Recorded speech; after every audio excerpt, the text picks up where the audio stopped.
Telugu cinema చరిత్రలో నవ్వుల రాజుగా గుర్తుండిపోయిన నటుల్లో సుత్తివేలు పేరు తప్పకుండా ఉంటుంది. ఆయన తెరపై కనిపిస్తే చాలు ప్రేక్షకుల ముఖాల్లో నవ్వులు పూసేవి. తన మాట తీరు, అమాయకమైన హావభావాలు, టైమింగ్ కామెడీతో కోట్లాది మంది అభిమానాన్ని సంపాదించారు. కాని ప్రజలను అంతగా నవ్వించిన ఈ మహానటుడి నిజ జీవితంలో మాత్రం ఎన్నో కష్టాలు, బాధలు దాగి ఉన్నాయి. సుత్తివేలు అసలు పేరు కురుమత్తాలి లక్ష్మీ నరసింహారావు. ఆంధ్రప్రదేశ్లోని ఒక సాధారణ కుటుంబంలో జన్మించిన ఆయన చిన్నప్పటి నుంచే నటనపై ఆసక్తి చూపేవారు. చదువుల కంటే కళలపైనే ఎక్కువ మక్కువ ఉండేది. గ్రామంలో జరిగే నాటకాలలో పాల్గొంటూ తన ప్రతిభను బయటపెట్టేవారు. కానీ సినిమా రంగంలోకి రావడం అంత ఈజీ కాదు. కుటుంబ పరిస్థితులు కూడా చాలా సాధారణంగా ఉండటంతో ఎన్నో ఇబ్బందులు ఎదుర్కొన్నారు. సినిమాల్లో అవకాశాల కోసం హైదరాబాద్, చెన్నై చుట్టూ తిరిగిన రోజులు ఆయన జీవితంలో చాలా కష్టమైనవి. ఒక పక్క డబ్బుల సమస్యలు, మరో పక్క అవకాశాలు రాకపోవడం ఆయనను మానసికంగా బాగా బాధించేవి. కాని నటన మీద ఉన్న ప్రేమ మాత్రం ఆయనను వెనక్కి తగ్గనీయలేదు. చిన్న చిన్న పాత్రలతో తన ప్రయాణం మొదలుపెట్టారు. ఆ సమయంలో ప్రముఖ దర్శకుడు జంధ్యాల ఆయనలోని కామెడీ టైమింగ్ను గుర్తించారు. అదే సుత్తివేళ్లు జీవితాన్ని మార్చేసింది. జంధ్యాల దర్శకత్వంలో వచ్చిన సినిమాల్లో ఆయనకు మంచి అవకాశాలు రావడం మొదలైంది. ముఖ్యంగా సుత్తి వీరభద్రరావుతో కలిసి చేసిన కామెడీ సన్నివేశాలు ప్రేక్షకులను కడుపుబ్బా నవ్వించేవి. ఆ జంటకు అప్పట్లో అద్భుతమైన క్రేజ్ ఉండేది. అదే సమయంలో ఆయనకు సుత్తి అనే పేరు కూడా వచ్చింది. ఒకప్పుడు సుత్తివేళ్లు సినిమా ఉంటే చాలు ప్రేక్షకులు థియేటర్లకు వెళ్లేవారు. ఆయన డైలాగ్ చెప్పే స్టైల్, అమాయకపు ఎక్స్ప్రెషన్స్ ప్రేక్షకులను ఎంతగానో ఆకట్టుకున్నాయి. చిన్న పాత్ర అయినా తనదైన నటనతో ప్రత్యేక గుర్తింపు తెచ్చుకునేవారు. అప్పట్లో వచ్చిన ఎన్నో హిట్ సినిమాల్లో ఆయన నటన ఇప్పటికీ ప్రేక్షకులకు గుర్తుండిపోయింది. కానీ కెరీర్ ఎంత వేగంగా ఎదిగిందో జీవితంలో కష్టాలు కూడా అంతే వేగంగా వచ్చాయి. సినిమా ఇండస్ట్రీలో కొత్త తరహా కామెడీ రావడం ప్రారంభమైంది. కొత్త నటులు రావడంతో పాత నటులకు అవకాశాలు తగ్గిపోయాయి.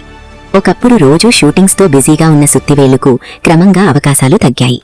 ఇదే ఆయనను చాలా బాధపెట్టింది. చాలా మందికి తెలియని విషయమేమిటంటే సుత్తివేళ్లు నిజ జీవితంలో చాలా సైలెంట్ వ్యక్తి. తెరపై నవ్వించిన ఆయన బయట మాత్రం ఎక్కువగా మాట్లాడేవారు కాదు. కుటుంబాన్ని ఎంతో ప్రేమించేవారు. కాని ఆర్థిక సమస్యలు ఆయనను వెంటాడాయి.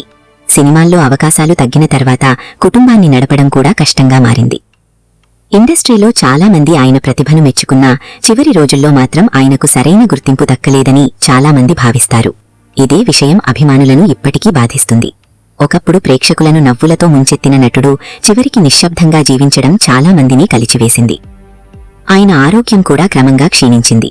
వయసు పెరుగుతున్న కొద్దీ అనారోగ్య సమస్యలు ఎక్కువయ్యాయి. అయినప్పటికీ ప్రేక్షకుల ప్రేమ మాత్రం ఆయనపై తగ్గనీలేదు. టీవీల్లో ఆయన పాత కామెడీ సన్నివేశాలు వస్తే ఇప్పటికీ ప్రేక్షకులు ఆసక్తిగా చూస్తుంటారు. అదే ఆయన నటనకున్న గొప్పదనం. సుత్తివేళ్లు నటించిన పాత్రల్లో ఒక ప్రత్యేకమైన అమాయకత్వం కనిపించేది. ఆయన నవ్విస్తూనే మనసును తాకేవారు. అప్పటి దర్శకులు కూడా ఆయన కోసం ప్రత్యేకంగా పాత్రలు రాసేవారు. ఎందుకంటే ఆయన లాంటి కామెడీ టైమింగ్ చాలా అరుదు. మాటల కంటే ముఖభావాలతోనే ప్రేక్షకులను నవ్వించగల నటుడు ఆయన. చివరి రోజుల్లో ఆయన చాలా సైలెంట్గా జీవించారని చెప్తారు. బయట ప్రపంచానికి దూరంగా ఉండేవారు. కాని తన నట జీవితంపై మాత్రం ఎప్పుడూ గర్వపడేవారు. ఎందుకంటే సాధారణ కుటుంబం నుంచి వచ్చి తెలుగు సినిమా చరిత్రలో చిరస్థాయిగా నిలిచిపోయే స్థాయికి ఎదగడం చిన్న విషయం కాదు. సుత్తివేళ్లు మరణవార్త తెలిసినప్పుడు తెలుగు సినీ పరిశ్రమ ఒక్కసారిగా దిగ్భ్రాంతికి గురైంది.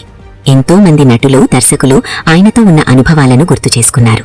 ప్రేక్షకులు కూడా సోషల్ మీడియాలో ఆయన కామెడీ వీడియోలను షేర్ చేస్తూ నివాళులర్పించారు. ఇప్పటికీ తెలుగు ప్రేక్షకులు సుత్తివేళ్లును మర్చిపోలేదు. ఎందుకంటే ఆయన కేవలం ఒక కామెడీ నటుడు కాదు, బాధల్లో ఉన్న మనుషులను నవ్వించిన గొప్ప కళాకారుడు. జీవితంలో ఎన్నో కష్టాలు ఎదురైనా తన నవ్వుతో ప్రేక్షకులను ఆనందపరిచిన మహానటుడు. శరీరంగా ఈ ప్రపంచంలో లేకపోయినా తెలుగు ప్రేక్షకుల గుండెల్లో సుత్తివేళ్లు ఎప్పటికీ చిరునవ్వుల రాజుగానే నిలిచిపోతారు.